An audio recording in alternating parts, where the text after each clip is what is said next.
Welcome to Chris Joye from Coolabah Capital, mate. How you going? Good, buddy. It's a long time. I haven't seen you for ages. I mean, a long time. Yeah, like ages. You're killing it. Just grinding, mate. Yeah, grinding. It's a tough business. And just quickly, what's Coolabah Capital do? We run 6 to 7 billion of fixed income solutions. So basically, bond portfolios. We're an asset manager. So I have 33 staff around the world. We buy and sell bonds. So Largely bank bonds or rated bonds? yeah, mostly bank bonds, some government bonds, cash, occasionally corporate bonds, RMBS, ABS.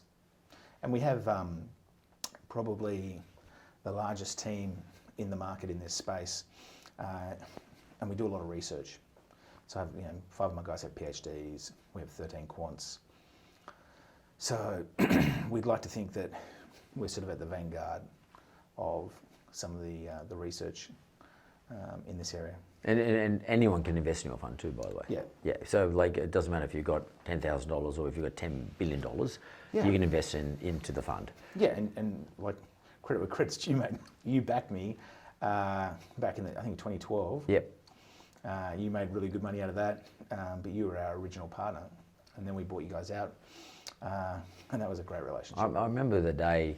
I remember, I don't know why you were there, but I sort of saw you at the ABC. I'd had some That's right. interaction with you prior to that when you were involved with Malcolm Turnbull, and when Malcolm wasn't Prime Minister, but he was trying to help the Prime Minister at the time, John Howard, to get re-elected. I think it might have been 2001 election. Would that be right? I think it was 2002. 2002, yeah. You, I don't know if you know the story, but Turnbull said to me, he said, I got this guy called Chris Joye. He said, I need someone to back him. He's doing this affordability paper so that the PM in Adelaide can announce an affordability policy for the next election. And this guy called Chris Joye is building the paper, but he's only young. He would have been in your 20s then, late 20s, I'd say. Yeah, 25. 25, and blah, blah, blah. He says, next Goldman's guy, I think, or something like that. Yeah, that's right. Malcolm had been at Goldman's, and he said, I need 25,000. He said, no, he said, the Prime Minister needs $25,000 to give to Chris. And I thought, well, it sounds like a good idea. So they were the wizard days, and I think I'll power it up.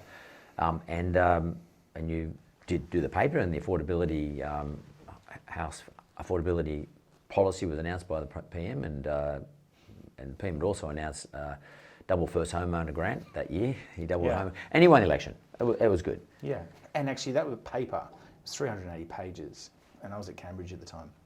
And that paper was actually the first research in Australia that identified that choking housing supply had driven up prices. So basically, not releasing enough land and not allowing sufficiently high densities, and the NIMBYism, Which still exists today. Yeah, had bid up the price of housing and made it unnecessarily unaffordable. So that paper was, it ended up being quite important. But yeah, you guys were the key sponsor of the paper. Yeah. And then we bumped into each other at the ABC. You see, some years later, and I thought, how can I get my 25 grand back? And I'm going to back this guy, which I did in spades. I got my money back well and truly. I mean, it was a great relationship, a great partnership. It was awesome. It was really, really good. And your brother Adrian did an amazing job. He's very good at this shit. He's an absolute gun. And but I'm here to talk to you because I've quoted you many times, and I often do economic updates to various organisations, and I say that don't read the newspapers because there's, with the greatest respect, or don't listen to radio, whatever it is, mainstream, they're just commentators reflect on what they've already heard or read, and that's probably as a result of something that someone else has heard and read, but no one's ever fucking analysed, okay? And I'm always quoting you. Is it Livewire? Yeah, I wrote for the AFR and Livewire. Yeah, okay. So I say, you want to know what where the best advice is when it comes to the housing market, property market, interest rates? You got to talk to someone or listen to someone who does an analysis on it. And I say go listen to Chris Joye or read Chris Joye. It's in a text on Livewire. You can subscribe for free. It doesn't cost you anything. That's right. And you put out something or your organisation puts out something through you once a month, once every 3 or 4 weeks. Actually, every few days. Every couple of days, okay. Yeah. So where just take me through, Chris, like start off in May this year when the RBA started to put rates up. What was your position at that point, just prior to them putting the rates up? What were you thinking should happen? So actually, in October last year, October, yep. yeah, I said that I thought house prices would fall 15 to 25% if the RBA raised rates by at least 100 basis points. And we said at that time, we thought the earliest they'd do that is mid-22. So they kicked off in May. At that time, no analyst in the market was forecasting big house price falls. But the banks, we do have a track record of having called the market accurately since circa 2008. And the big banks, I find, now normally follow our calls. So we published that in October, and that was partly... October 2021. Yeah. Yep.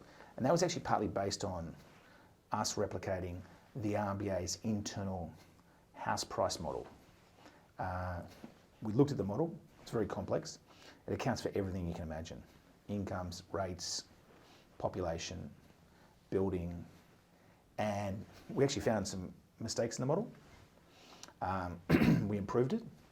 We worked with one of the original authors of the model, and that model implied that house prices would need to fall by potentially 30% if the RBA aggressively raised rates. And we thought that was likely in October last year. You thought did you think the Reserve Bank was likely to aggressively change rates, or are you saying if they change rates aggressively, then this is the likely outcome? Yeah, so obviously aggressive is all relative. Yep. Because the cash rate was at 0.1. But the model implied that if the RBA tried to get back to neutral, and the normal and neutral cash rate is very nebulous, and estimates ranged from 1.5% through to 4.5%. But if the RBA was going to lift rates, we thought in October last year, as a minimum, they were going to go north of 150. So that's 150 basis points worth of hikes. And there was a continuum between 150 and 450. And at that time, we probably thought the likely outcome, given the reaction of the housing market, and this was the key to the puzzle, the likely outcome was they would lose steam, as in they would stop raising rates, somewhere between 150 and 250. So, now that wasn't right. We're right now at 260. That's where the cash rate is. But based on that range of estimates, the RBA's own house price model, once you corrected the errors, was implying prices would fall 30%. Now, for a whole bunch of reasons, we varied that. And we said in October 21 that prices would fall 15 to 25% as a minimum if the RBA hiked by at least 100 bips. And it would only be galvanised once they'd done that. Now, obviously, we expected them to hike by more than 100 bips, but the truth is we didn't know for certain where they'd land, and nobody obviously, knew. yeah. I mean, the RBA didn't know. You got to remember at that point in time, I think on the 16th of November, so a month later, Phil Lowe came out, the boss of the RBA, and he said, quote, to the effect, "There's no data to rationalise any rate hikes next year." And up until November last year, they'd said they weren't going to be hiking until 2024. So we thought they'd hike mid-22. They started in May. We really didn't know where they'd land, but we thought the housing market would constrain them. And we were confident that house prices would fall 15 to 25. Now, that was a kind of big ballsy view because the biggest fall in history was about 10 to 11% between 2017 and 19, when APRA came into the market and smashed the banks with their restraints on lending, and investment rates went through the roof, so investment loan rates. And so the RBA hikes in May, and sure enough, house prices start falling in May. and nationally they're right now falling at a annual rate of 16%. In Sydney they're down over 10. In Melbourne and Brisbane they've fallen 6 to 7. Nationally they've fallen about 7. So we're kind of on track to have a 15 to 25 correction. The interesting thing is, as we discovered on Friday, when the RBA actually started hiking in May, they didn't really think prices would fall much. So, but why is that? Because their modelling was inaccurate, or is they just took a view? I mean, like a qualitative view as opposed to a quantitative view. Yeah, so I think it was a combination of both. They were running their model, which we'd also run, and they were getting very different results. So on Friday, there was an FOI search. This Friday, yep. Yeah. And there were Who requested that, by the way? I don't know. Someone requested a look at the RBA paperwork, or the shit that they put out internally under the Freedom of Information Act. Yeah. And what happened? Well, they released 105 pages of material, and it's pretty amazing. It basically showed that when they started hiking rates in May, and by that time they were arguing that a normal cash rate was 2.5. So they need to get the cash rate up to 2.5? Correct. And they thought that that would basically have no real impact on house prices. Like tiny, I think it was like it looks like, it's hard to tell from the chart, but it looks like a price fall of maybe 2%. And over what period of time though? Do you mean immediately, or they're saying over a 5-year period? It looked like over a 12-month period. Yeah, right. But don't quote me on the numbers, but it was a tiny fall. In their own view, and according to their own words, they weren't expecting any material impact. And the index we use to track house prices is published by CoreLogic. It's a daily index. I was actually one of the co-creators of that back in the day. And so they see daily data on prices. And basically, it kind of shows this FOI search, all the material they published on Friday, shows they were very confident that prices weren't going to fall materially. But then prices start falling as they hike in May, June, July, August, September, October. November. Yeah. And so in July, there are all these emails internally where the RBA is basically saying, wow, we're really surprised. There's been a big fall in prices. And they actually start referring to our research. And they say Coolabah and Joye are using our model and getting big price falls, but when we use it, we're not seeing those falls. The falls we get are very modest. So they did a lot of analysis trying to reconcile our forecast with theirs, and eventually, I think they got to our numbers, and they downgraded their view. So they now expect prices to fall 11%. From the number two, about from April prices, from the peak to from the peak. Let's call it the peak in April, if that was the peak, through to when they stop raising rates. Yeah. So do they think they got in their mind a time when they're going to stop raising rates? I think that they probably think that they'll be at the right rate early next year. Well, that means like February. You mean like after the November rate? February or March is my guess. Yeah. I mean, personally, I think they've probably got 2 or 3 left. So they stop at the end of the year or potentially in February. I think they've gone too far. But this 11% drop that they suddenly started thinking was likely, that only came onto their radar in July, August. So their whole view of the world has become more pessimistic because price falls impact consumption, they impact building, growth, demand, and inflation. And the scary thing is, we're falling at a 15 to 16% annual rate. So they didn't expect much change initially. They downgraded that to 11%. They've said, if that's wrong, it could be 20%. And right now we're running at 15 to 16% per annum. So it's quite possible it could be north of 20. So let's just have a look at, okay, and bearing in mind that the Reserve Bank's mandate is not to affect any particular asset class. Yeah. So that's not their game. Their game is to try and manage inflation. What do they think about the inflation management part? I mean, because this is stupid, but anecdotal at the same time. I was out on the weekend, and everywhere I went to was packed. And I'm just starting to think to myself, is this having an effect, really, is this having the desired effect on inflation that it's meant to have, or is it just having a greater effect, or a far greater effect on house prices, and therefore the wealth effect of those people who have a house and have a mortgage?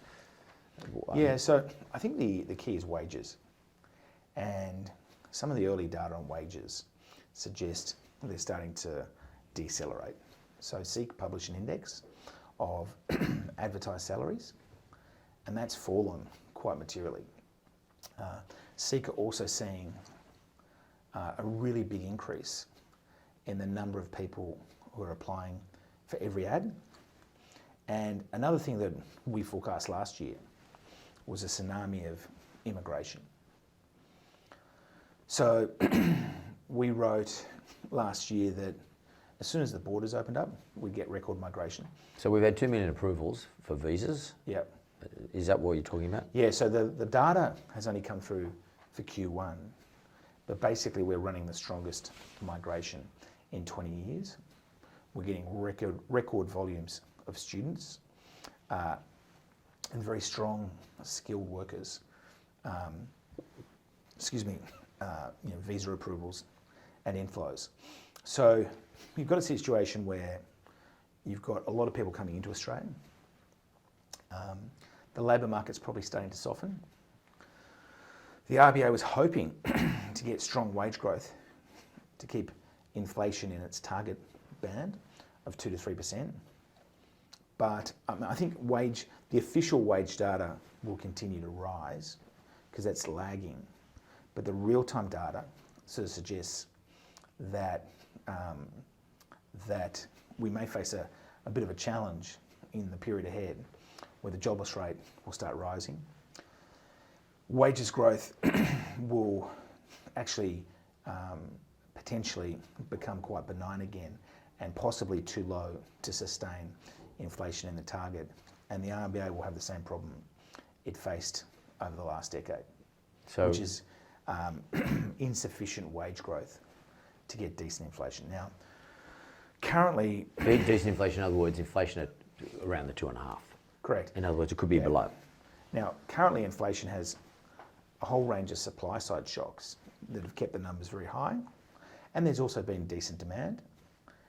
We have had wage growth, but the RBA has raised rates at unprecedented speed.